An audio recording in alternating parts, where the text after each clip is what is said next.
What a pass. Giddy underneath for JRE. The reverse and the rookie-to-rookie action. Outside the Lou Dort. He'll get the flyby. 3 on the way, and he rattles it in. SGA defended closely by Westbrook. Tough. Step back. Gets up the shot. Banks it in for the lead. This is Lou Dort. You're listening to the Uncontested.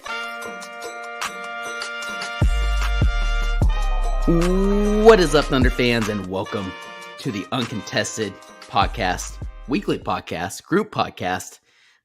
We are the official podcast of SI Thunder and a proud part of the Blue Wire Podcast Network. As you all probably can tell, I am not Jacob Niffen. Our fearless leader, often host of the pod, is off in the mountains of South Dakota doing a little hiking, little vacay, clearing the mind. So we hope he's enjoying his vacation. I know he's tuning in. This is Taylor Peterson. I'm taking over hosting duties, or in other words, look at me, sure. Look at me, sure. I'm the captain now. The power's gone straight to his head. I know. Corrupted This him is already. a dictatorship, authoritarian podcast. No. We have a ton of fun things to talk about. I'm very happy to be joined, none other but than by two of my co-hosts, JD Silva Fellas, we're back. and Justin, OKC Tracker. Hello, everybody. Gentlemen, a lot of fun stuff to break down. This is the fun time of the year. Like, I don't know about you guys, but I feel like we went from all these like hypotheticals for 2 to 3 months and just got so repetitive to now we have so much to talk about. It's like you're drinking out of a fire hose. Yes. Obviously, Real we prefer the things. latter. Real actual things. No Real more things. Feels no so more good. shade and sharp hypotheticals and speculation. No more dream scenarios of getting Jaden Ivey. Like we can live Are in you the sure here and they're not gonna now. trade up? This is I don't pretty know. funny. I think there's still a chance they could There's get still a Jaden Ivey, chance. guys. Yeah, that's right. Hey, apparently the Knicks are still trying to trade up for him, right? Yep. This is pretty funny. Aim and A, longtime listener. Draft night was so crazy and Niffen needed to retreat to the mountains. That's exactly what happened. Yep, that's exactly what happened. Got in the car as soon as the draft He ended. left Yep. it left it up to us. Oh man. Well, you guys both doing good. Any initial thoughts before we dive into some fun stuff? I got some cold brew running through my veins right now. All right. Yeah, really Same, cracking. but really cracking down. tequila. Ooh, Ooh, a little on the rocks or just neat? just straight. Yeah. Straight? One ice cube. One ice Just cube. sipping pretty? Sipping pretty indeed. You know, I'm celebrating. We got Chet, gentlemen. Yeah, Chet- that feels so good. Is a thunder. And like that's a real thing. It's not a hypothetical. It's an actual real thing. And it's starting to sink in. Like that press conference, seeing him hold up the jersey. It's Seeing pictures of how freakishly tall he is compared to everybody else in said correct. picture. That too. Just towers over everyone. Did you see he got the underwear sponsorship?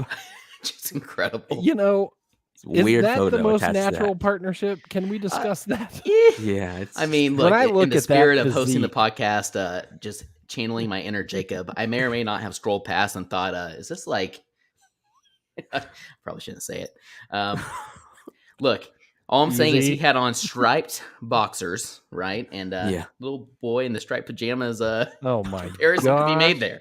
Okay, Oh, that's all this I'm alluding guy. to. oh my god. But really, he just, like he does. He is just a specimen.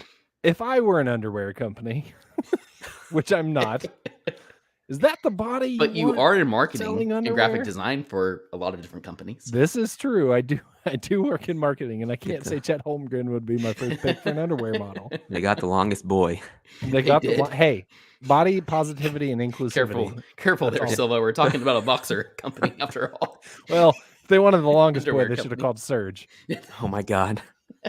And we are officially off the rails. We are back. Where I'm supposed to Jacob's come in as a Jacob's host gonna pop in and hone us in. mid-show. And be like, kick us what have all you off. guys done? Oh god. But hey, seriously, speaking of Chet, that's the point I made, Justin. Obviously, Silva, Jacob, and I were in person. Justin, Nick, and Kamir all joined us virtually, which is a lot of Yes. fun on draft night. And when we were doing our podcast, that was a point that I made that I didn't think we were focusing enough on. Like, Yeah. remember back 3-4 years ago when like Chet Holmgren was in high school and was his top prospect, and we were all so excited and making jokes about him being in OKC, and like he's here now. So I think that's a really good transition.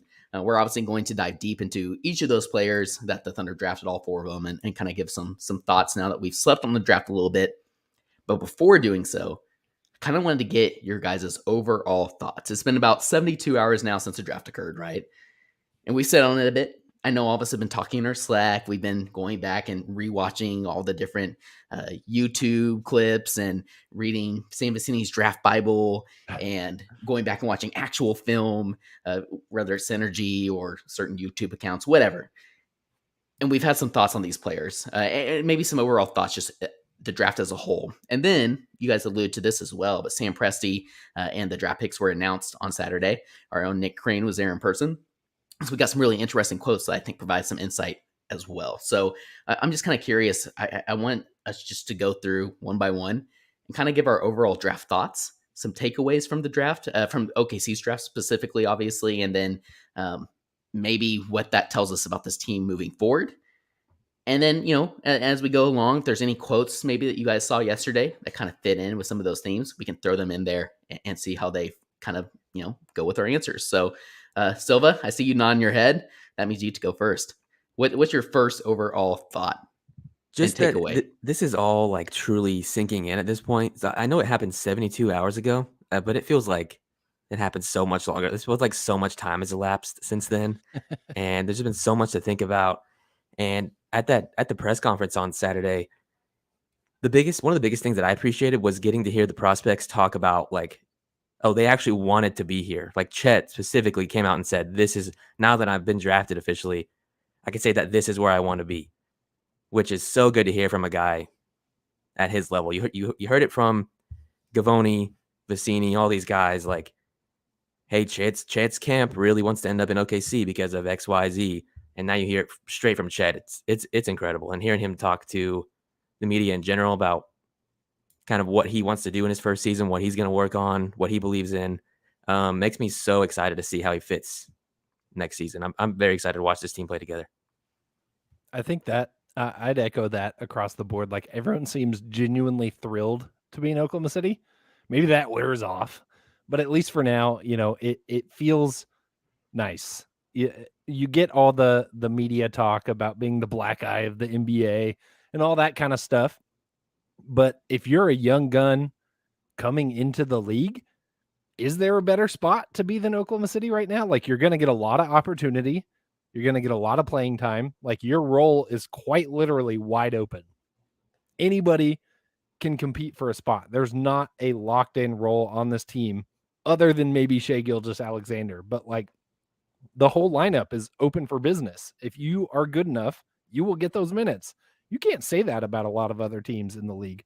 Certainly some of the other ones at the top of the lottery are in a similar position, but you pair that opportunity with the development staff that Oklahoma City has and that reputation. It's exciting. I get why these guys are excited, but I think getting to see the press conference, just like you, Silva, of like hearing from Chet, hearing from J-Dub, hearing from J-Will, a little bit from Ousmane. Like it's super exciting to hear these guys talk, get to know their personalities a little bit. I think that's what's always hard on draft night is some of these guys, the Jays, I don't know a ton about them, as not only as players, but as people. And Sam Presti really emphasized that we don't draft players, we draft people. So like kind of getting to know them and their quirks, like that's the stuff that makes you fall in love with them as a fan. It's why that we get attached to the guys that aren't even great players, is just because of that personal perspective. And I think you can already see some big personalities between the Jalen's and their willingness to like Chet. do the Spider-Man pointing meme photo shoot. And they even had on the same shoes. They were both wearing KDs. I know. I noticed that too, Justin. I knew you would notice that. You're our uniform tracker. Yes. I knew you'd see that. But like that kind of stuff, I think is super fun. Kind of getting to see a little bit behind the curtain, not just the highlight tapes, not just the clips, not just the film breakdowns, but seeing these them and kind of what makes them tick. And and like that video of Jay Will crying at the table at his old high school, like that's awesome. Like that kind of stuff is so cool. Yeah. Yeah, like I don't even care about his stats. I'm in on this kid. He's now my favorite player, and I want him to succeed I at just bought his whatever jersey. cost necessary. Yeah, that's right. Just bought his jersey. How long do you think it took them to decide the J-Will, J-Dub thing? Do you think like they just kind of went in and like they already had that nickname? That was already set. Okay. Yeah, Nick was on it. Yeah. J-Dub's got J-Dub in his handles, Twitter, Instagram, like it's in there. Yeah. Yep. And I would assume J-Will didn't just make up a nickname on the spot because that feels kind of weird. I think they like started talking and like interacting and stuff, and they kind of realized that okay, so he's J-Dub. Well, I go by J-Will, and they're like, okay, perfect. So I think Schlecht asked that question to kick things off, which was kind of funny, set the tone, and they both announced that, which I thought was good. But you guys bring up a really good point. Did you see the clip from the? It was a pre-draft little write-up where it was talking about how they always kept ending up in the same like interview room at the combine. Yes. Like I did see one of them would be sitting in there answering questions, and the other one would walk in, and they're like, "Come on, man." Jalen Williams. I do too. I good stuff. One thing you guys brought up there is a theme I was going to mention, and I'll mention this thread a couple times throughout this segment. A friend of the podcast, Warner West, I think he did a really good job breaking down some overall themes. And the reason I mentioned this, I mentioned it as well on the Friday call-in that we did. The reason I mention it so much is because I agree so much with it. I think he put it into words even before I really could. And one thing that he mentioned, a bullet point he had is OKC is home. And you guys kind of touched on that. A lot of these players wanting to be in OKC. And I think the way Warner put it is like, yes, we've talked about the international players, right? They are more likely to want to be in OKC. And now that we've seen that again this draft, especially with Dieng, how did Perk pronounce it? Ousmane Dieng. Yeah, just hilarious. Ousmane Dieng butchered it, and I love it. His nickname's Oos. That's such a bad A nickname. I love it. Anyways, yeah. So there's one international player, right? And I think we can, that could be a takeaway that Presti does value that in a sense. But I thought Warner brought up a really good point as well about some of these other domestic players, right? Both of the Jalen Williams. As well, and Chet's a little different, although there were thankfully the reports that he wants to be in OKC long term heading into the draft. But the other two players, right, are two one of them specifically, Jalen Williams, being a late riser who really kind of had to fight for his draft positioning. The reason he rose up the boards was because of his personality and his kind of underdog vibe that he presents, and also going to a small school as well, right? Like that's a player you could see like falling in love with the team and program like Oklahoma City.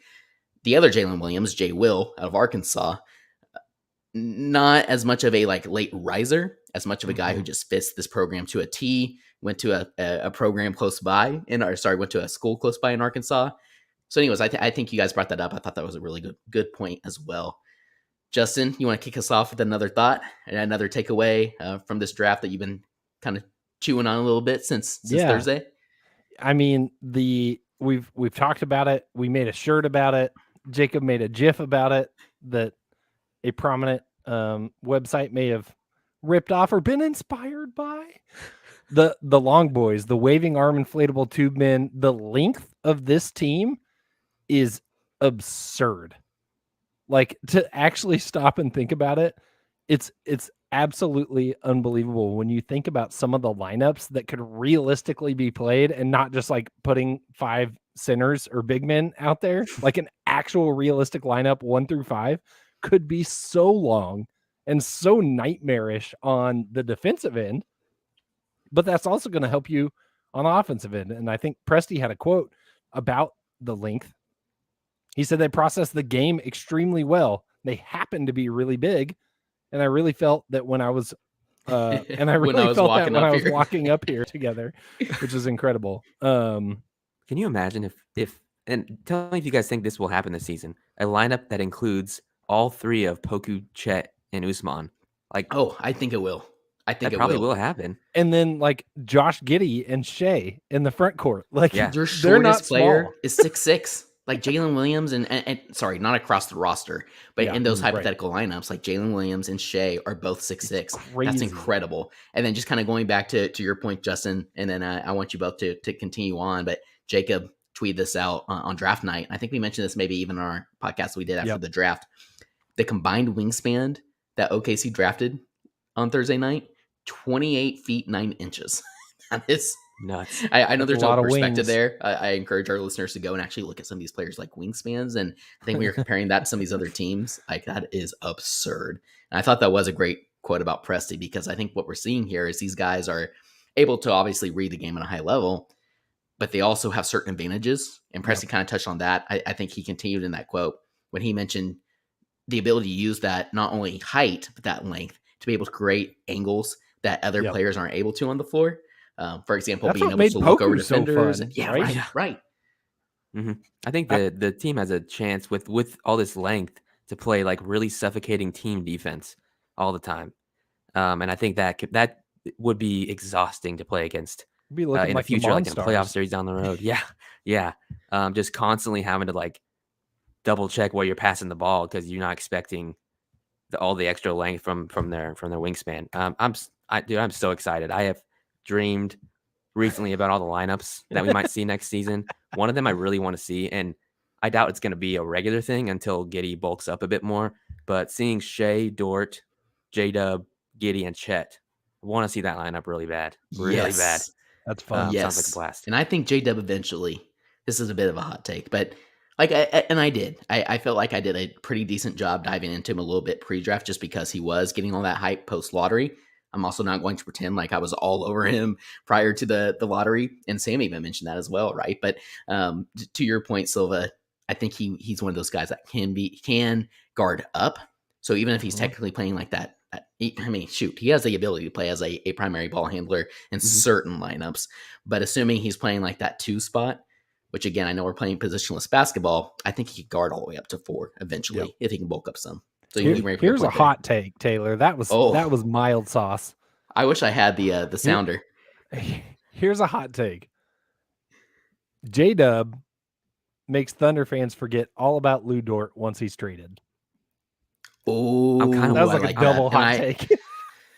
I've kind of been thinking about that as well. Like if he really can be, if that defensive acumen translates with his frame and his shooting, he becomes a monster. There's a lot of ifs. There's a lot of ifs in that statement, but hot takes don't account for ifs. That's right. We just but you know what? Focus on the wins. I don't even know. I think there's some validity behind that, Justin. So I'm going to go ahead. I'll use this as my next point because this is one I had on my list. Like, and again, this kind of goes back to something that Warner mentioned as well, but like kind of the greater, the parts together are greater than as a whole than individual parts. And, I think we think about that on the offensive end of the floor, but I think it applies defensively as well. So if you have a player like J-Dub out of Santa Clara, right? So J-Dub, J-Will, Arkansas, if you have J-Dub who shows a lot of promise offensively, is able to defend well one-on-one, but even if he's not the lockdown defender stopper that Lou Dort is, the fact that you have such a great defensive system in place and great coaches and players that hold others accountable within the system, you aren't as reliant as on an individual defender such as a Lou Dort in this era of the Thunder or the last era of the Thunder and Andre Robertson, right? And so because of that makes Lou a little more, I'm not wanting to trade Lou. I'm not saying that with this, but it makes him a little more expendable, what I heard. Especially when you dive into some of the quotes that Presti had, right? About like they're going to pick up his option. That means that he would be a unrestricted free agent next season. They obviously wanted to go into that offseason 2023 with as much flexibility as possible. Yeah. All of that to say, I think there's a little pressure on Lou Dort and Darius Bazley this upcoming season. I don't think they're just going to like trade them before the season starts or trade them at the deadline just because they have all these similar players.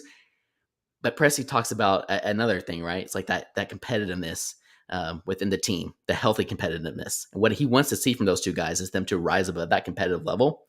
And if they can't, and guys like Ousmane Dieng take a big step, or Jalen Williams, J-Dub take a big step, that makes those other two players, Lou Dort and Bazley, a little more expendable. So I'm curious your guys' thoughts on that as well. I've been thinking about the similarities between J-Dub and Lou Dort. I think J-Dub's offensive ceiling is quite a bit higher with how he can handle pick and rolls and pass and just do a lot more off the dribble than Lou Dort can do. Lou Dort is a fine offensive player at this point, better than a lot of the other 3-and-D guys. Yeah, he's solid, like the best 3-and-D guy we've had at this point, basically. And I don't know if J-Dub ever gets to the same level of like lateral quickness that Lou Dort has, to where, like you guys were saying, he can guard guys one-on-one and like shut down your James Hardens of probably 3 years ago now at this point. But no, I think with like I said earlier, with this team and the length, you're wanting to play solid team defense, so you don't need your Lou Dorts out there. You can get by having a J-Dub.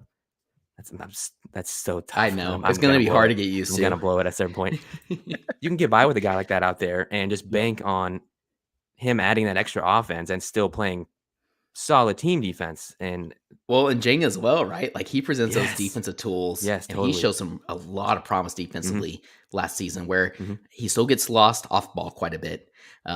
He's obviously slower than like a Lou Dort is, so he's not able to keep up quite as well with smaller guards. But what he does have is great physical tools and a great defensive IQ, which allows him to be able to be a good one-on-one defender. His biggest thing now is so all that to say, you have now 2, maybe 3, like in Jay Will. I mean, that's a little bit of a stretch here. I think Jay Will probably get quite a few blue minutes and like end of the season kind of Roby minutes, right? If we want to call them that. But all that to say, Silva, I think you're onto something there with they're drafting these players that can kind of make Lou a little more expendable, or at least elite defense, one-on-one defense, a little more expendable. And now we're talking about guys that haven't played a single second of NBA minutes, right? Versus Lou, who's shown it against some of the league's best. So I want to take it all. I mean, obviously, all of this conversation is with a grain of salt, exactly. But I think what's really interesting to me, and you heard it a little bit in the quote you read earlier, Taylor, from Presti, where he talks about it's the combination of size and decision making, which goes back to that theme that we've talked about for a long time of. It looks like Presti is putting more emphasis and value on basketball IQ versus in the past, maybe it was, size and athleticism, really kind of making those the focal points. I think that's the difference with this crop of guys. They're all freakishly long, but that's not the end of the story. It's freakishly long with high basketball IQ, which plays into what both of you guys are saying about the team component. It used to be you had a bunch of athletic freaks on the floor, and you had to lean on an Andre Robertson because Russell Westbrook's not going to play defense most of the time. Or you had to rely on a Lou Dort to really kind of anchor things down. And you still can get a ton of value out of Lou Dort in a system where 4 other guys are contributing also. But I think it makes it a little bit less dependent on that like superstar to hold things down on both ends of the floor. You don't need that offensive like supernova, and you don't need that defensive anchor if you have 5 guys that are playing together. That's honestly that's the Warriors model, right? That's the kind of new model is like less superstar centric offenses and more complementary put together teams. And I think where you hear Presti talk about, drafting for fit and like putting a team together and, the emphasis on like building a group of guys and not just picking people out of a hat. Which is what was that? I didn't add that quote in our. I don't remember what it was word for word. I was hoping someone else had. I know, but I think it's something along the lines of it's what we do. We're drafting a team, not drafting individual players. And on Twitter and on NBA 2K, you're putting it together on paper. It's like making a fantasy basketball team, but that's not how real life works. Look at the Nets. The Nets did that. That is the Harden, KD, Irving Nets right there. It doesn't work. It doesn't always work.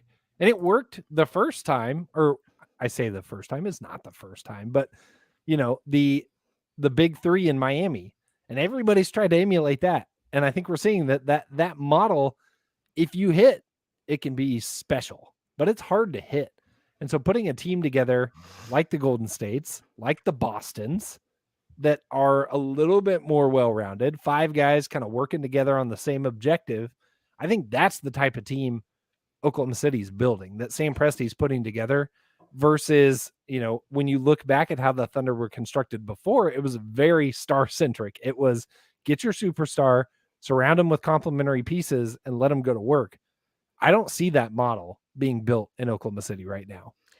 I could not agree more. And Justin, you kind of just like kept getting closer and closer, I think, to the overall point that my biggest takeaway from all of this is how Presti is building this current iteration of the Thunder. And that is it's trying to think of the right way to phrase this, but it's different from the norm. It's not, what people expect. What I mean by that is you alluded to this as well, Justin, when you said, when you think of the Russell Westbrook, Kevin Durant teams post Harden, right? Mm-hmm. And even with Harden, he was drafting those long, athletic defenders that they hoped that they could develop a jump shot. And the reason they did that is because those players didn't need the ball in their hands. Yep. When you had two players like Kevin Durant and Russell Westbrook who would, so they could do all the other things. They could do the Nick Collison things. They could do the Andre Robertson things. And we Thunder fans, national media clamored for, that you're doing it wrong. Get 3-point shooting around Kevin Durant and Russell Westbrook.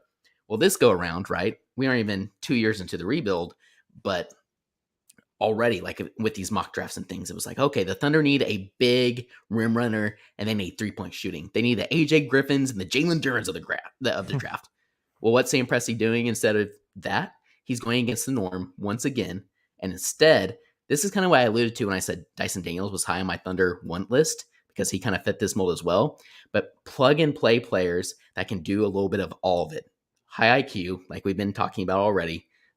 Versatile players on the offensive end of the floor that can create for others, create unique angles that other players aren't able to do. Obviously can hit outside shots and create their own shots some. I think we've seen that some with even Jang.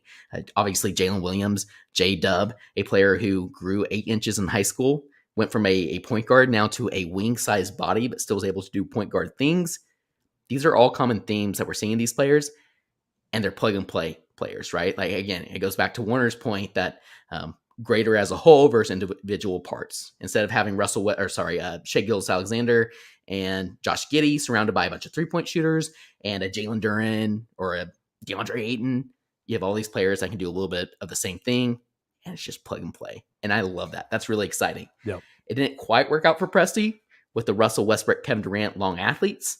I think this one could work out very, very well for the modern NBA. I'm curious. Yeah. So that was kind of my biggest overall takeaway. On that same note, a lot of if you look at the playoffs now, a lot of it is based on, okay, if there's one guy on the other team that can handle the ball, or two guys, you can double them and force them to kick it to another guy, and that team is going to bank on the rest of that team's roster not being able to make decisions, not being able to run the offense.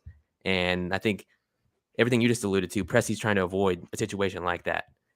We saw it with the Celtics a little bit, where Jason Tatum got all the attention, Jaylen Brown got all the attention, and then you're left with the ball in Marcus Smart. You're left with the ball in Marcus Smart's hands, or Derek White, who are missing one of those skills that you need with shooting, dribbling, and passing. So I'm very, very intrigued to see kind of the level of bounce back the team can have if Shai gets game planned against, just like he was this season. Right. If he kicks it out, there are so many other options now. And like you said, we haven't seen these guys play a minute, but just the idea of it sounds incredible. Yep. Absolutely. I agree. I think what's the other quote that was interesting that Taylor pulled for us is Sam Presti said, last year we had 4 players up here, and it was our first opportunity to replenish and reposition the team. This year we have 4 players up here, and I see a lot of those same things. I think that is really telling. We talked about this a little bit on our post-draft podcast, but like everybody's kind of like gotten hung up on the roster crunch and like all that kind of stuff. And I think this was a pretty telling peek into how Presti's looking at it. And he's looking at it as a revolving door, might not be the right terminology, but like musical chairs, maybe. He's used the phrase roster exploration. They're not afraid to draft 4 guys in back-to-back years because that's kind of the point. Like they're trying to get as many prospects through the door. We use the term bites at the apple when we're talking about, drafting top picks, but that applies to the guys not drafted in the lottery too. You're looking, the more chances you give Sam Presti to pick in the late first round, early second round, picked up undrafted free agents, the more likely it is you find a Lou Dort or you find a fill in the blank. Like, think how many championship rosters have guys that were picked 30th or mid-second round. He's looking for that as much as he's looking for the next kind of superstar on this team. And so it's not surprising at all to kind of look at it through that lens and see what he's doing and realize like, oh, he's not concerned. He's obviously not concerned about roster spots. He's not concerned about like keeping some of these guys around. He wants to see who he has, see who can be the next great kind of underdog contributor, role player on the next Thunder championship team. And if they're maybe not even that, stars. yeah. And if they're not that, then it's time to move on. And you can ship them out and bring in 4 new guys right behind them to add to this roster. Such a great point. And again, kind of like going back to what I was talking about with Bazley and Lou on a more like, I think a more real, more maybe like upcoming front. Yeah. The Robies, the Bingo. Teos, the Vic Krejcikis, Ty Jeromes, all those guys. Now, all of that to say, to Justin's point, Thunder fans, if you're listening, there is a real chance that if Lou Dortch is the most extreme example, which is why I keep bringing him up. But like, yes, Lou could get like a much better contract than OKC is willing to offer next season. Maybe, again, all hypotheticals. Let's say some team picks him up in free agency, gives him a better contract. We lose him. Lou very likely will look great for that team, right? But why did Presti give up on him? Right. Or to use like one of the more immediate examples, Isaiah Roby. Apparently some interest in him for other teams. He may go to Orlando Magic's a bad example, like Detroit Pistons, and look great there as well, and really turn out to be a great long-term role player. Yep. That's going to happen. Presti's willing to take those gambles and let those things happen. But like some of these other players, like the Ousmane Dieng when they develop, or the Jalen Williams out of Arkansas, like if they decide to go with those players because they see more upside, more potential with them, you can't judge it just based off that one move of letting Lou walk or Roby go or whatever it may be, right? Yeah. Well, think back to the first iteration of the Thunder. Like how many guys shuffled through in that era? Like DJ White seemed promising, but he friend only of the stuck podcast. around. I say that sarcastically. Perry Jones. Yeah. I don't know if he looked quite as promising for the Thunder. Fair. But Jeremy Lamb. I was really high on Jeremy Lamb. Me too. Jeremy Lamb was really high on other things. Yes, he was. But like Jeff Green's probably the most drastic example. Like Jeff Green is kind of like a Lou Dort-esque player where like he's not the top tier, but he's really good. He can contribute really nicely. He's going to go on to have a long career. Whether or not that's with Oklahoma City, like again, I feel like we're emphasizing that a lot. We have no idea. Lou Dort may not be the Jeff Green of this iteration. He may very well be the Nick Collison for all we know. Right. But I think the point is Presti's trying to find 1, the stars, and 2, everybody else that fits together to make that championship team. And there may be some guys that just don't fit that vision or that mold, whether that be for financial reasons, whether that be team role or skill reasons. And you got to shuffle through to find the right one. You got to keep turning over stones to find the pieces that fit together. And it's not a knock on the guys, and it's not to say that they won't go on to contribute for other teams. It's just not the fit that they're trying to put together in Oklahoma City. And I think that's the longer this goes on, the harder that's going to be, because ideally, as you keep refining and keep trying to raise the level of this team, that kind of margin of error keeps getting smaller and smaller so that you're getting rid of guys that are pretty good for guys that are maybe just a little bit better or present more upside. You're trying to raise it up just a tiny bit. And so that those decisions and those conversations and those like emotional attachments as fans probably get harder and harder as this thing goes on. But then you start getting into the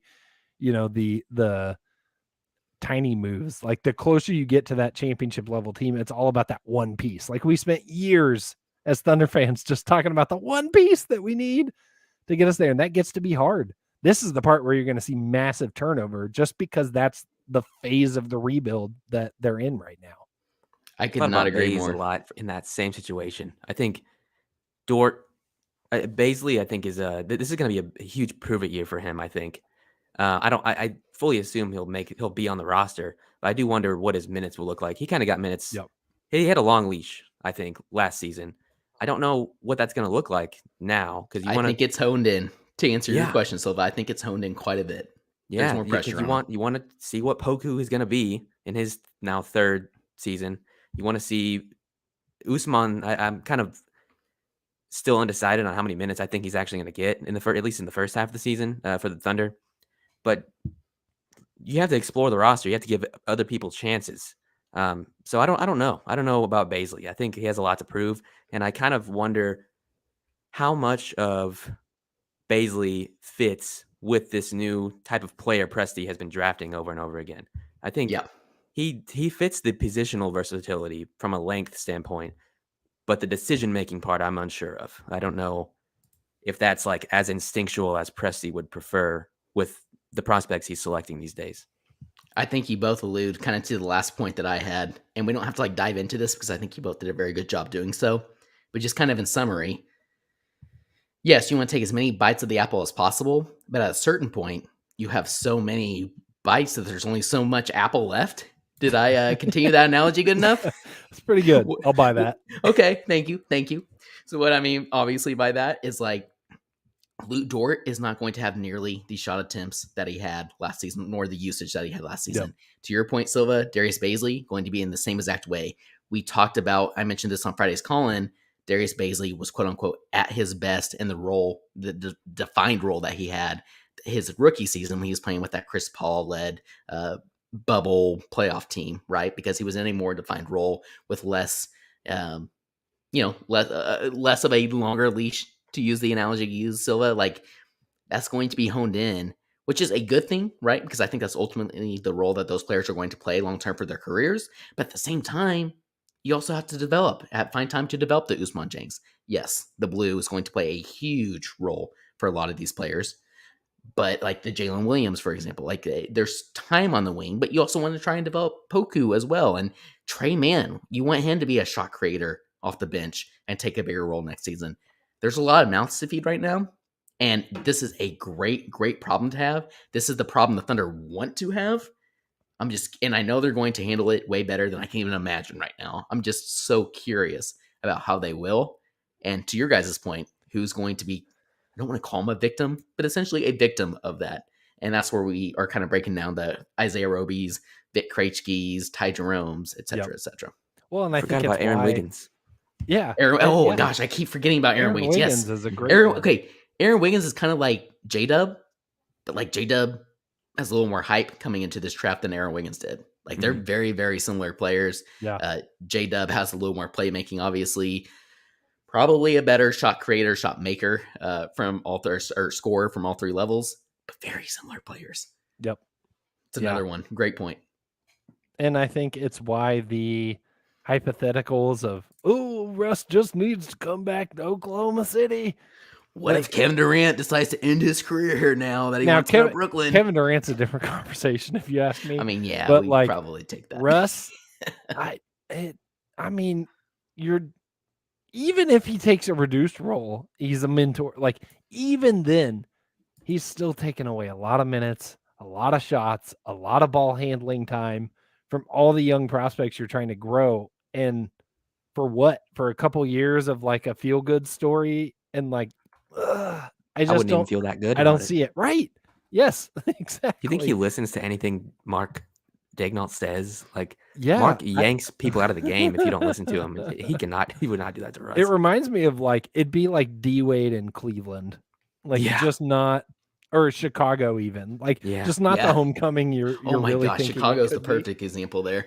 Their head coach at the time was the old Iowa State or Iowa coach. I yes, forget what his name was. Yes, Fred Hoiberg. Right. Hoiberg. Yeah. Yikes. Good call. What a mess that was. What a time. Wow. What a time.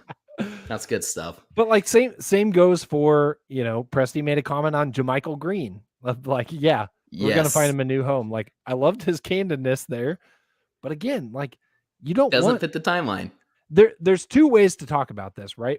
With the Horfords, with the Derek Favors. One is the strictly like tanking view of things, like, they don't want to play him because they win too many games. But the flip side is this. Like, development has to be prioritized. And do you really want JaMychal Green or Derek Favors taking minutes away from Chet or Ousmane or any of the Jalens? No, you absolutely don't want that. Or even Chet, right? Like those are two quote unquote bigs, although JaMychal Green's more of a wing. Yeah. But still, no, a great point. And Justin, I think that's the last thing that we probably haven't touched on. This isn't so much a takeaway as much as it was a final quote that Presti had, or not a final quote that he had, but a quote from yesterday that we just hadn't touched on yet, was that he planned, this was in like more of a scrum after his presser was over, when he was just a little more candid and open to take some questions. That's where the players, and I believe Nick was in this one as well and sent this to us when he said, Presti said that, JaMychal Green, we're probably going to find him a new spot, not because we don't value him as before the season, not because we don't value him as a player, but again, to all the points Justin made, just doesn't fit the timeline, right? And Derek Favors is the other name there that Justin mentioned that we haven't talked about. That right there is 2 open roster spots, right? So there's going to be the flexibility. I think that was good stuff. I think we definitely have set on this for a little while since Thursday, put together some really great thoughts. About to break down, we have some prospect breakdowns, although we won't go super in depth on those. What I really want to get into is, you guys have been hearing about the winners and losers of the draft. We have our own iteration of that. But before that, we're going to jump into some sponsors sponsoring today's podcast. But before we do that as well, one other thing is tomorrow we have our call-in available for you all to come in and talk with us. We are going to be, so we've had great participation. You all have showed out. We're super appreciative of that. I know Jacob has been mentioning that, trying to encourage you all to join the rooms. You all are joining the rooms, but I get it. It's a little intimidating to jump up and actually, quote unquote, call in. We've had some great conversations with those of you who have. You all also have had great thoughts in the chat. Yep. We want to encourage you all to jump up on stage and actually call in with us. So whoever joins the room, follows us on the call-in app, and then actually calls in that segment that we have tomorrow, you all are going to be entered into a raffle. We'll do a random raffle, give away one of our new awesome t-shirts. Technically, you can choose from any of them, but I'm assuming you'll want the awesome new ones that just obviously want a Chet shirt. Yeah, right, exactly. So, going to do a little giveaway tomorrow. Come join us, call in. Not entirely sure the time. I'm trying to remember who has it tomorrow. Do you guys remember? It'll be in the evening, so keep your eyes out. We'll announce the time. Download the call-in app. You also don't have to have the call-in app to join the room. You can do it from your phone or your tablet or computer. You can just click through. But if you wanna call in, if you want to participate, you do have to download the app. So go do that. But it's been a blast. It's super fun. I love the interactivity. You guys always have great questions in the chat here, but getting to get you guys up on stage and kind of call in like a classic radio show is super fun. So make sure to make plans for that tomorrow night. I mean, Justin, basically the Traber of the Uncontested. No, yard bird. Oh, great stuff. So come join us back tomorrow. when I played baseball. Oh my god. Anyway, it's time for an ad break. It's time for an ad break. Let's jump into the sponsors for today's podcast. What's up, Thunder fans? This is Jacob from the Uncontested podcast, and I'm here to let you know that we have fully redesigned our merch store to get you the best Thunder swag available. Just visit cottonbureau.com and search the Uncontested podcast to find all of our new designs. That's cottonbureau.com and search the Uncontested podcast to find new drops like Josh Giddey's Wizard of Oz or an ode to the Trey Man Step Back. We've also got all the classics like Dortal Combat, Liu Tang Clan, and everyone's favorite MVP, Shai Gilgeous-Alexander. The best part? You can get any design and the style of apparel you want. So if you're gearing up for the summer and want a tank top, needing a hoodie for the winter in Australia, or you're wanting a Pokemon onesie for your baby, we've got you covered. Make sure to go to cottonbureau.com and search the Uncontested podcast to get your new Thunder gear today.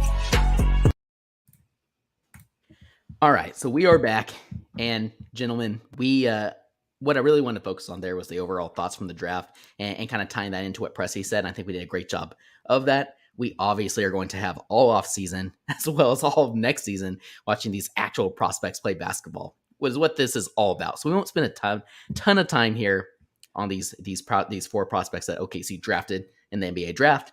But again, just like our overall initial thoughts, we've been sitting on these and doing a little more research and breaking down some of these guys. So maybe just kind of some, not quite rapid fire, but just some overall thoughts, a little more in depth than what we got into after the draft, our post-draft podcast that we did. I'm curious your guys' thoughts on some of these guys. So let's go ahead and start with none other than the number 2 overall pick, Chet Holmgren. Justin, I think you brought up a great point earlier in the podcast when you said, maybe we aren't appreciating enough that like the Thunder got the number 2 overall pick. Yes. And it was Chet. So why don't you kick us off? And they got their guy, right? Like if the Thunder pick number 1, you're still getting Chet. So Totally. You can't, there's no like hand wringing here of like, oh, if only they had gotten number 1. Like this is the guy. This is who Presti wanted. This is who Taylor and Jacob have been salivating over for years now. And I'll say this, because you get the Poku 2.0 comparisons on Twitter. You might hear it from a relative at the 4th of July cookout next week. I get it. I get it. Cupcakes involved at that I hope so. You look at the two of them, just literally looking at them, and you can see it. But that is quite literally where it stops. I urge you, I implore you to go look at Chet film. Go watch some clips of him from last season. Go watch some clips of him from high school. You're not seeing a single thing that he does that shows up in a Poku clip. Period. Chet plays with ferocity, and Poku plays with not any ferocity at all. With insanity. He plays with flash. He has pizzazz. That's like, sure. and so that's the thing, right? It's like Poku's interesting because of his height and his willingness to just like go for it. Chet's that with physicality and ball handling. Like it's just it's not the same. And so if you're on the fence about Chet or you're disappointed that they didn't take Jabari Smith, go bathe yourself in some Chet highlights and you're going to feel a lot better. Because that's what I've done over the last couple of days, like just watching more and more and more of him. I think he said it in a clip. There's a really great short interview with Big Waz, noted Thunder hater Big Waz, I might add. Yeah. Ousmane Dieng. He sat down with Chet, and Chet said something along the lines of like, I don't know why somebody like me has the skills that I have. Somebody like me, meaning like his height and his stature, but I do. And I think that sums it up. Like he has the skills of somebody who's not a giant 7 foot tall human being. And that gets exciting. Like I think I started thinking about this while I was picking up dinner last night. NBA Finals 2028, 2029, like Finals MVP Chet versus Wemby is like, that has the potential to be like it, man. Orlando Magic Thunder Finals is going to be wild. That's the kind of like level of prospect that we're talking about here. That's again a lot of ifs in those statements. Not everything pans out, but that's what we're talking about here. Like those two dudes have the potential to be the next kind of great superstar battle, and we have one of them, and he's in Oklahoma City. And so that's, I mean, looking at his film, the aggressiveness, the ball handling, the quickness with his feet. Like he doesn't look like this kind of unpolished player that's trying to learn how to play the game of basketball like Poku. It's night and day. He's got it. And so that's my takeaway over 2 days of kind of soaking it in with Chet is just like very, very excited about what he brings to OKC. And speaking of more Pressy quotes, right? Like he mentioned some of these stories is what he called them about these prospects. And the one on Chet was he knew who Chet was. He watched him and he mentioned the under 19, I think it was under 19, 2019, double 19s, USA basketball where Chet went one-on-one, but not one-on-one, but played against Victor Wembanyama, France in the finals, right? Yep. And obviously he was on his radar long before that. Yep. But then he said he wanted to go to a Gonzaga practice and see how Chet interacted with teammates. He said he was just one of the guys until he got on the floor. And then, all hell broke loose for less of a better term. And as well as he mentioned a lot about the challenges, the interesting and unique journeys that each of these players have been on. We're going to get into Dieng here in a second, but instead of staying in his comfort zone at the Tony Parker Academy, that's not what it's called, but I can't remember the actual name in France. Dieng could have just stayed there and been a great prospect, comfortable where he was, and probably would automatically have come into this draft as a top 10 guaranteed pick. Instead, he chose a difficult journey of going to Australia, and Presti acknowledged that and the difficulties that he had to overcome, which resulted in him being a better player that last part of the NBL season. And I think Chet, kind of did a similar thing where he knew that Timmy was going to be on that team in Gonzaga instead of going to somewhere like a Duke or Kentucky where he'd be the all the freshman team. Yeah, right. Yep. Yeah. So all that to say, I agree completely with what all you guys mentioned. Silva, I cut you off. Sorry. Give me your thoughts on Chet, and then go ahead and lead us into Dieng. I want you to give us some Dieng thoughts. Okay, cool. I got to face the Dieng music for sure in a second. Yes. No, Chet. The thing I'm most excited for with Chet is seeing what he can do with the ball in his hands more, rather than playing the very limited role he had at Gonzaga. This has been said, but he had to defer a lot. He was like the third or fourth option at times on that Gonzaga roster. And I think Mark's going to put him in a lot of really interesting situations with a lot more spacing than he's had in a long time. I think he is going to surprise a lot of people with what he can do offensively. Like you were saying earlier, he is so skilled. He is not. He should be awkward, but he is not. He is so skilled with the ball in his hands. So I love that. He should be awkward, but he's not. Yeah. That's perfect. Yeah. No, I wonder how much is he going to be the one bringing the ball up the court, running plays, facilitating. I do wonder. I wonder that how much off the dribble stuff we're going to see. This is going to be curious how long of a leash he gets, which I think it'd be pretty long, but we'll find out. Yeah. Would it be the last third of the 2020 season when it was just point Poku all the time? Just let Chet just be that as often as he wants. But Dieng, let's move on to Dieng. Dieng. I did not want them to draft him. I did not. And it happened. Silva was booing with the Knicks fans. I was booing with the Knicks fans. But I am coming around very slowly. I'm coming around already. I want to see what he can be. Defensively, especially, I want to see what he can do. He's way more skilled with the ball in his hands also than I realized. I just kind of looked at him and was like, oh, okay. He's just not polished at all as a basketball player, didn't have a good feel for the game, but he totally does. I was not giving him enough credit for that. Yeah. Obviously the shot needs to come around a bit. I think his form looks fine.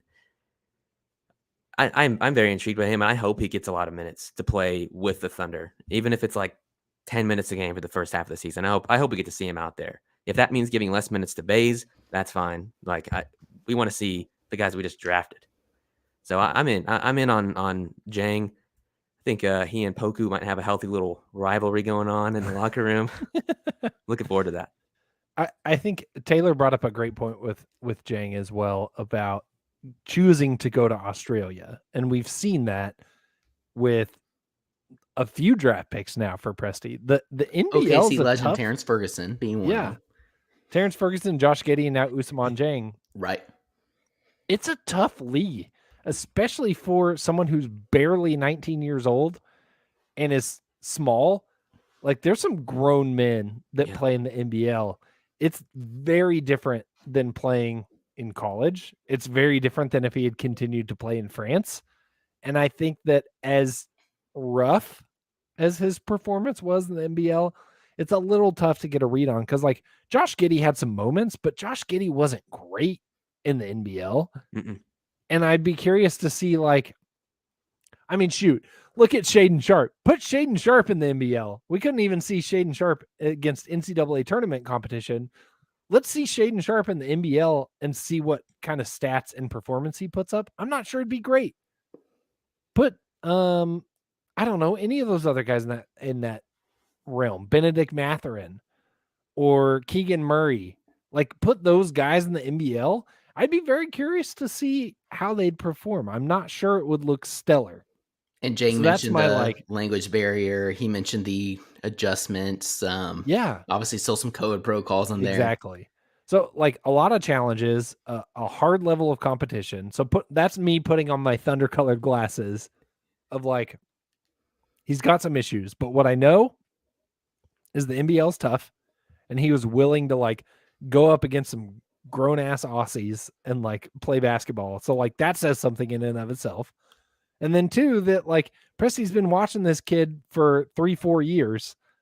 That says something to me too. He's been keeping an eye on him for a lot longer than I have, and Presti's a lot better at this than I am. And he spent a handful of first round picks to go get him.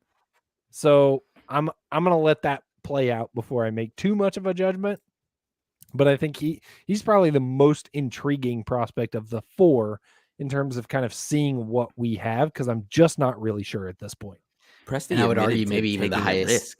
Oh, sorry. Yeah, no, right. Yeah, exactly. I think maybe the highest upside.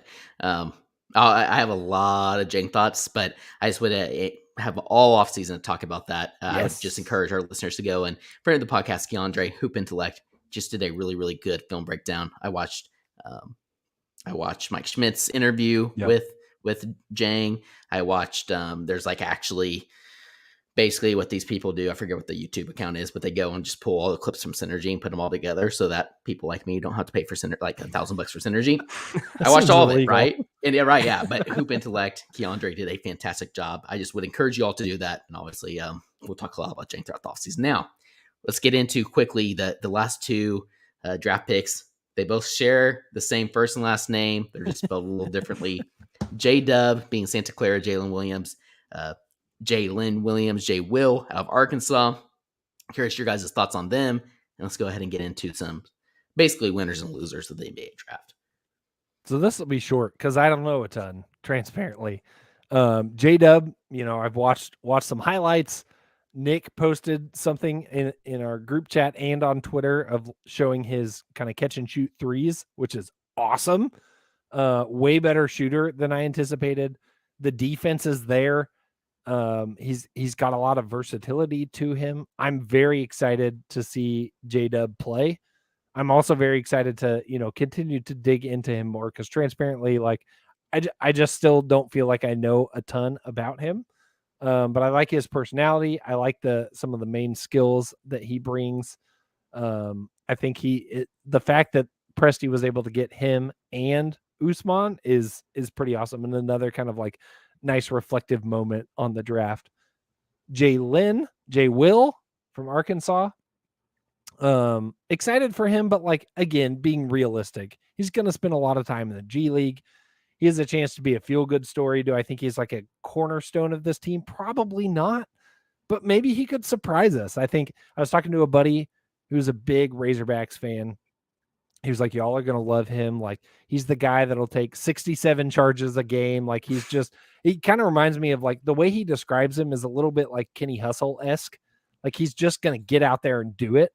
And if he does that, like, we know Thunder fans are going to love him because we love Kenny Hustle. We love the Nick Collisons. Like, we're all about that. And it feels like he could be another one of those kind of do-it-all players.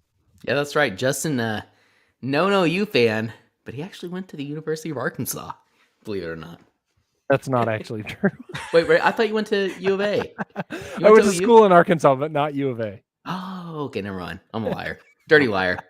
So, give me your J-Will thoughts. I'm sorry. How do you roll this? I'm very excited about J-Dub. I'm curious to see how it looks. His highlights at Santa Clara were awesome. I thought he played a very mature game.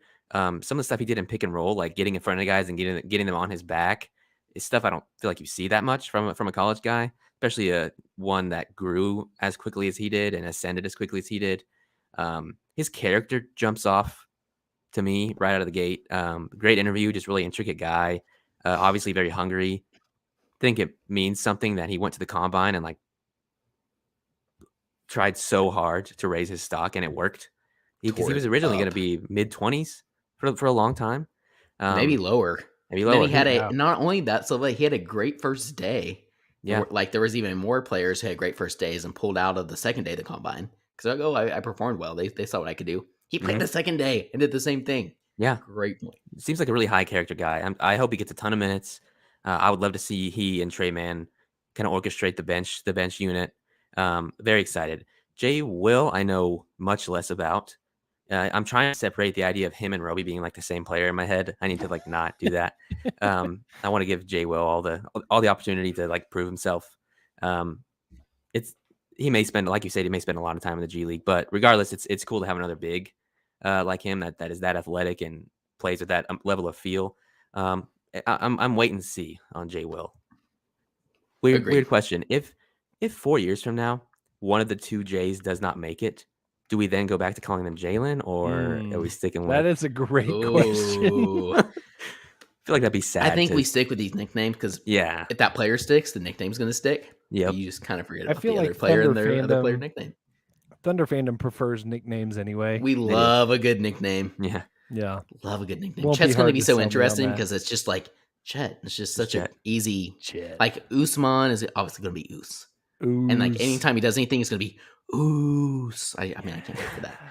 Chet, it just kind of feels like Chet. I don't know. Anyways, I think you guys did a really good job there. The only thing I want to add is J-Dub. I am a really big fan. I've had, again, hosting the podcast today, I've been doing a disservice, not to mention Jacob talking to us, saying, and he mentioned this Thursday night after we were diving into him a little more, like there's a little shade there in terms of finishing around the basket. I had somebody reach out to me that I actually really respect and has some really good draft takes, say there's even a little PG-13 there, which again, all this seems very, very optimistic, very optimistic. The point being, he's a 3-level scorer, 3-point shots coming along. There's a lot of room for improvement, which is exciting. He grew 8 inches in high school from his sophomore to his senior year. He was a point guard, grew into a wing body. This last year really kind of essentially grew into the said body and learned how to use that defensively on the defensive end of the ball, like Silva alluded to earlier in the podcast, but still is able to play make at a pretty high level, as well as now score on all 3 levels of the court. And just a high IQ, high character guy, like you guys mentioned. Listening to his interviews, even listening to his or his film breakdown with Mike Schmitz, just great speaker. Jay Will of Arkansas, charge leader in the SEC, I believe. Just one of those guys that's willing to do it all. Think of like a Nick Collison mold, but obviously we don't know what he's going to eventually, evolve into. But just really fun, interesting prospects that all share a lot of characteristics. I think is what I was kind of getting at here when I threw this segment in here. And that kind of goes back to our original segment we did earlier. So I know we've gone long.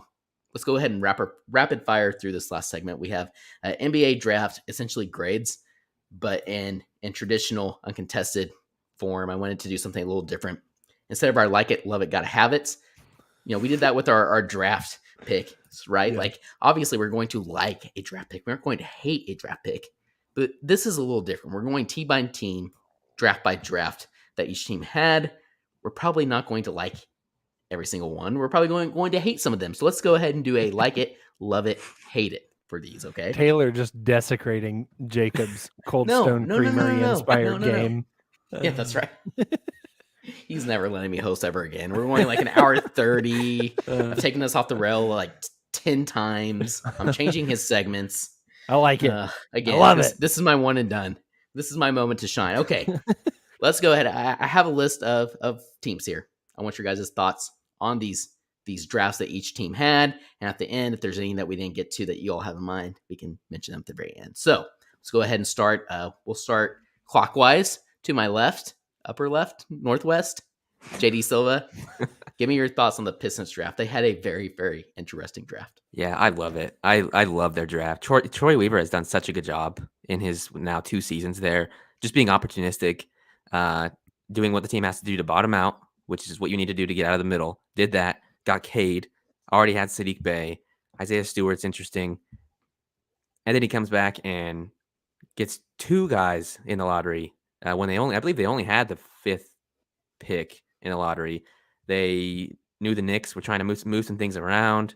Got Duren, who I love, for not a lot, if I remember correctly. That didn't take very much. I think basically the asset they got from the Grant trade, contract, they just flipped it. Yeah, and then there was like some other like smaller picks involved. But yeah, you're exactly right.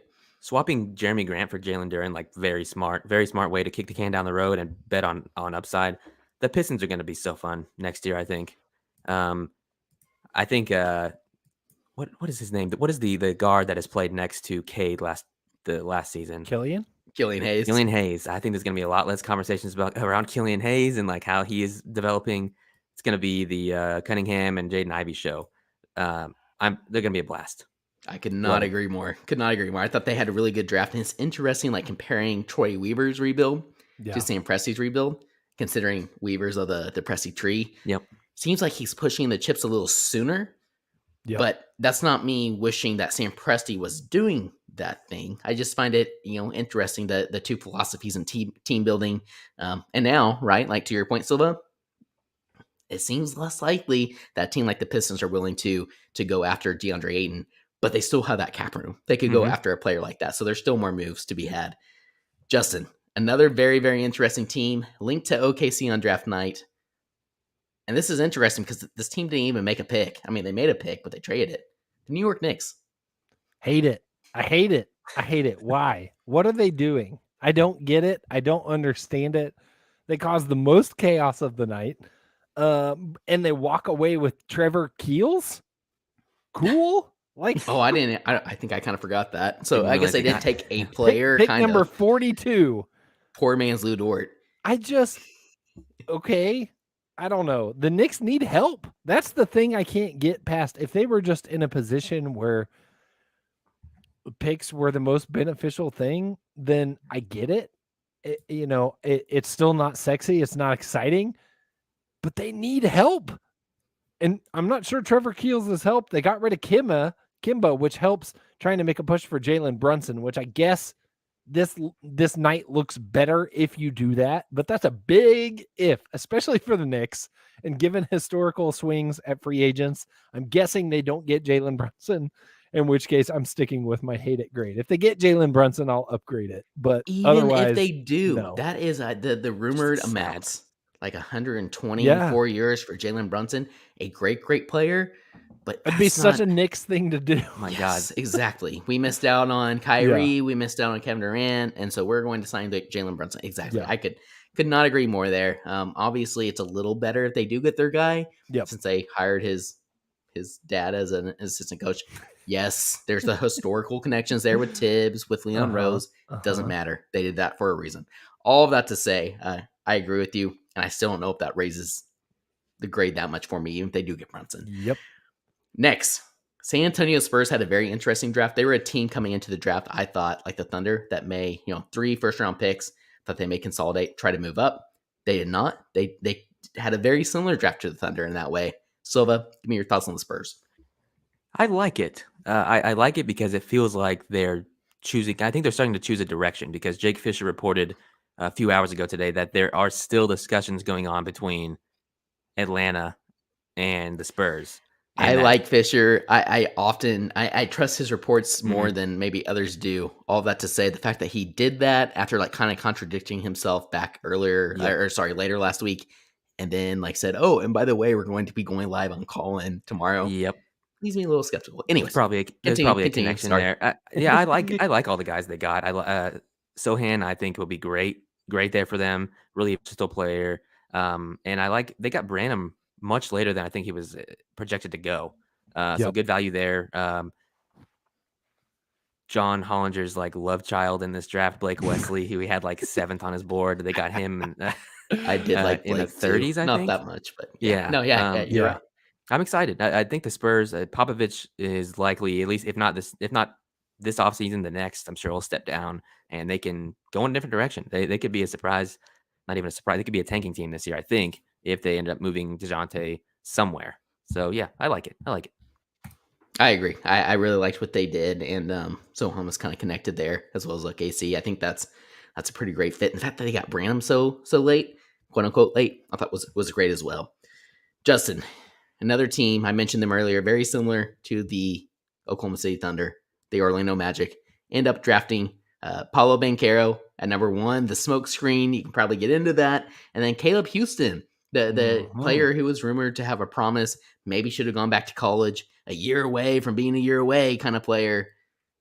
Orlando ends up picking them. Give me your thoughts on Apollo and Houston to Orlando. I love it. It's hard not to love the it. Houston Rockets. It's hard not to love it when you get the number one pick, Anthony Bennett, notwithstanding. But Paolo's a great pick. I mean, any of the three, we made that argument. Any of the three could be great. They have the tools. They have the potential to be excellent. I still don't fully understand why they smoke screened when they were number one, but they did, and they did it well. I think they maybe even surprised Paolo. But it's going to be awesome. I think he's a really great fit with that team. And I love the swing on Caleb Houston. Like, we talked a little bit about how, if he takes the Shaden Sharp route, does he go top 5, top 10? Maybe. He didn't. He underwhelmed. Does he still have some of that potential in him? I think you can absolutely find out. And at 32, you're okay taking that swing. Trading pick 35 for cash to the Lakers is a little underwhelming. Like, at least get something back other than money. Other than that, though, I mean, you can't knock it. I think it'll be Paolo in Orlando will be a lot of fun to watch. I agree with that. Rockets, another interesting team. Speaking of Paolo, speaking of Caleb Houston, Rockets ended up with Jabari Smith Jr. falling to them at 3, Ty Washington. That was a team that ended up taking him. And then Tari Eason. So, Silva, give me your thoughts on Houston. Like it, love it, hate it? I think it's just going to be like it. I think Houston, whether they ever admit it or not, I think they did want Paolo. Jabari's still going to be good there. I do worry a bit about the structure of their team. We talked how Mark Daigneault has enacted a very disciplined structure. Everyone has defined roles. Sometimes I think Houston's just kind of rolling the ball out and hooping. I hope there's less of that in this next season. I hope a guy like Ty Washington can work out so they can have a real point guard and not Kevin Porter Jr. In that spot. I think Jalen Green and Jabari Smith are going to increase the watchability of the Rockets a ton, though. So I like it. Okay, there you go. Next one, we have the Grizzlies, which is really interesting. They did a lot of trading kind of to get the players that they wanted. Jake LaRavia, Roddy with the body, and Kennedy Chandler. Give me your guys, Justin. Give me your guys. Give me your thoughts on the Memphis Grizzlies draft night. I like it. I got a little caught up on my Megan Thee Stallion, and I think I like it. It's hard to be when you pick where the Grizzlies did. It's hard to get a love it. I'm honestly a little bummed at the trade they did with the Sixers, which is probably dragging down my grade a little bit. I don't know how to feel about bringing back Danny Green, in this scenario, sending away DeAnthony Melton. LaRavia could be good. I love David Roddy. That's probably the highest grade for me is taking a swing on David Roddy. I think could be super fun. He just feels like he is the perfect Memphis Grizzly player. So that grit and grind. So good. Zach Randolph is going to love him. So I think that's fun, but I think nothing to get super excited about, nothing that's going to elevate them into the stratosphere. But I think given where they were this last year, they don't need that. So getting some more pieces that can help round them out. And I think they might've done that. And the one name you didn't mention there, Kennedy Chandler, obviously out of Tennessee. Right. I wasn't the biggest fan just because he's very short, but you know what? Tyus Jones, if he ends up going somewhere in free agency like he's been linked to, that's a pretty good pickup there to help fill those minutes behind Jaw. Next one, so these last ones will go pretty quick because these teams only drafted one player. So talk to me about the Warriors getting Pat Baldwin Jr. I believe they trade up as well and got Rylan Rollins as well in the second round, which is I like both of those quite a bit. I will admit that I like it. I knew the Warriors would somehow get some guy would fall to them that I would end up liking, and I think if there was a team that a guy like Pat Baldwin could end up on, that would give him the role that he can probably play early in his career, it's going to be the Warriors. They are just going to surround him with confidence and ease him into things. He might not play for a couple years with all the veterans they have on their team and other young guys are trying to grow, but that's a great spot for him. I like what they did. I do too. I love that Rollins pickup as well. That was very, very underrated. Typical Warriors. Well done. Hornets.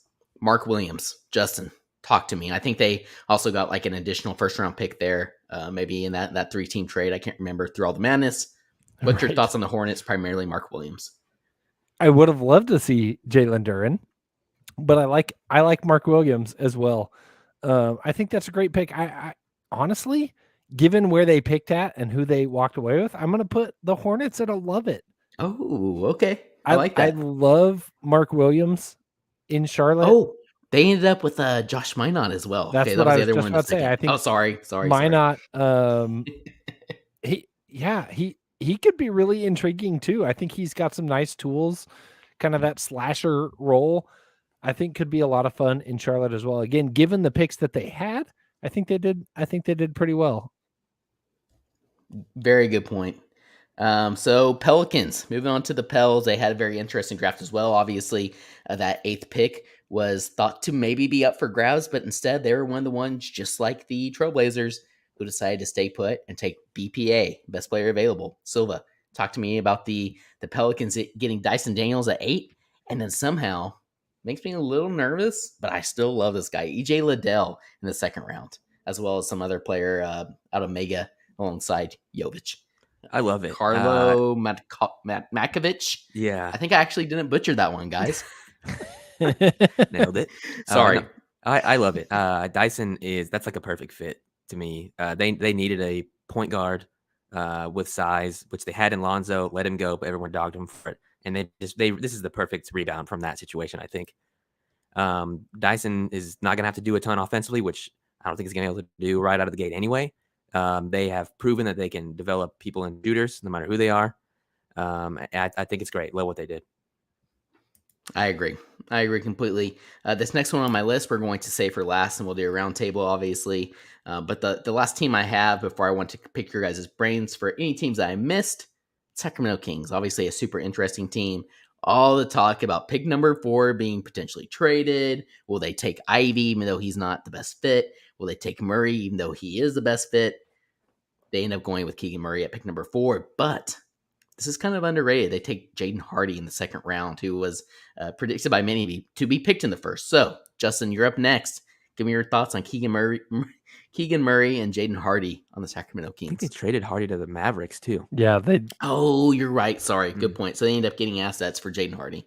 Good point. Which is a perfect segue. I hate it. Yeah, I hate it. What in the gosh darn frick, Sacramento? Like, come on. Jaden Ivey was right there. Like, Keegan Murray, sure, fine. He'll be something, I'm sure. Like, he's not a bad player. I don't hate Keegan Murray. I hate taking Keegan Murray at 4 before Jaden Ivey. Like, that is unbelievable. And if I'm a Kings fan, I'm livid because once again, the Kings just continue to like pick right before somebody that could be generational. Like, I'm very high on Jaden Ivey.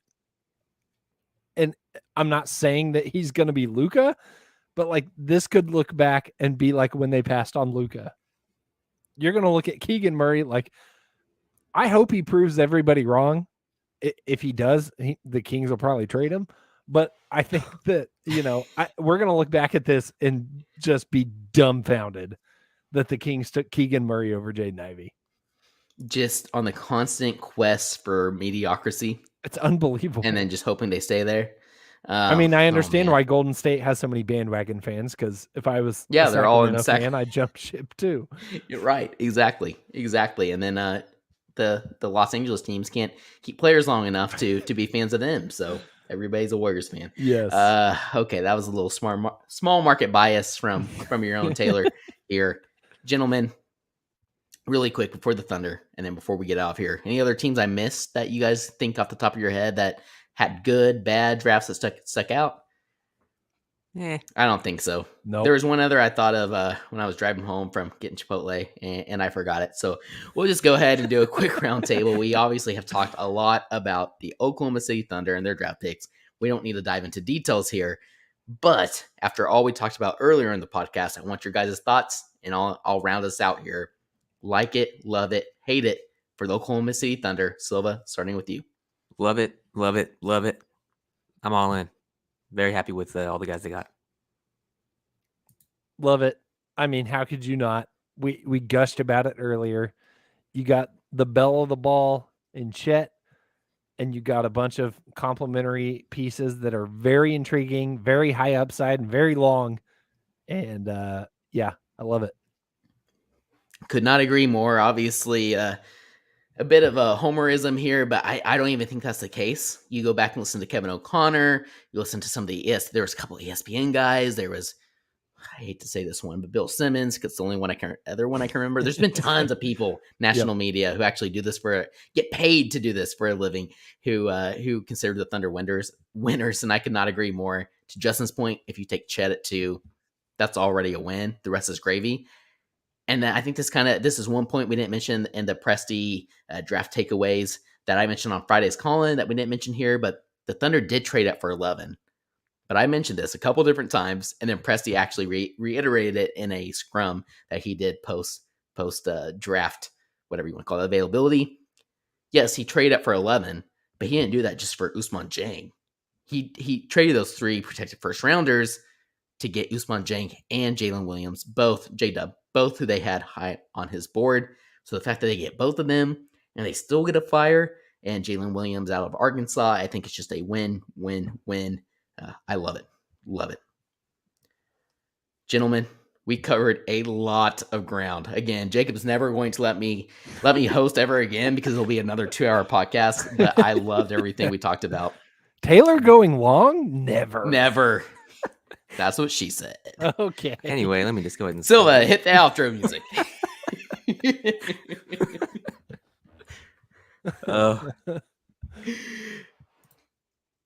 Can you guys hear the music? No. What? Really? What a tease. You kidding me? Kind of thought this is my fault it. and you're waiting on me. What the heck? How about now? You know what? This is so much better. Can you hear that? No. What You the know what? heck? It's okay. I'll add We it can go afterwards. back and add it in We'll post do it production. live. Yeah. F it, we'll do it live. My software Thank you all updated. for It tuning in. burned me. You guys, seriously, the listener support here, leading up to the draft, even going back to this point last year, the growth that we've had has been tremendous. The way you guys showed out for us on draft night, both during the podcast and before that during our live stream, and since then, it's just been phenomenal. And it's all because of you all that we're able to continue to do what we love and continue to improve. I'm seeing the comments in here. Hey, Pluto wants us just to hum it. So Silva, maybe you just do a little dun, dun, dun, dun, dun. That'd be a Vikings. Thank you all funeral for if I did tuning that. in. Obviously, again, we went long on this one because there's just so much to talk about. We're going to have you all covered all the way through Summer League. We will have people feet on the ground live in Vegas to cover Vegas Summer League and then the rest of the offseason through free agency next week. Everything else, we'll have you all covered. So thank you all again for tuning in. Thank you all for your support. And as always, Thunder up.